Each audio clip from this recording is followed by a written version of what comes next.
एक दफा का जिक्र है, एक सरसब्ज अंगूर के बाग में एक वो की लोमड़ी ने अंगूरों का एक रसीली गुच्छा देखा जो दरख्त से लटका हुआ था।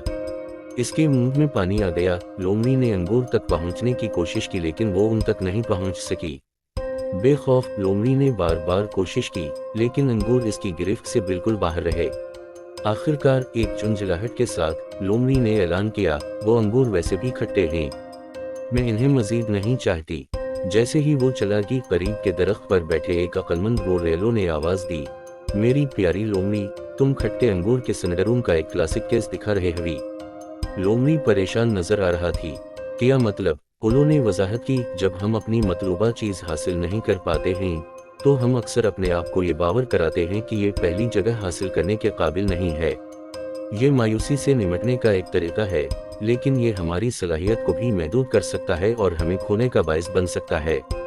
मुस्तकबिल के मौके पर लोमड़ी ने एक लम्हे के लिए उसके बारे में सोचा। इसने महसूस किया कि अल्लाह सही था। उसने बहुत आसानी से हार मान ली थी और अंगूरों के बारे में सबसे बुरा मान लिया था। अपने आप को गलत साबित करने के लिए परअज़म लोमड़ी अंगूर के बाग में वापस आए और किसान से अंगूर का जायका मांगा। इसकी हैरत में वो मीठे और मजेदार थे। लोमड़ी ने इस दिन एक कीमती सबक सीखा। ये मत समझो कि कोई चीज खट्टी है सिर्फ इस वजह से कि आपके पास नहीं है। कोशिश करते रहें और आपको खुशगवार हैरत हो सकती है।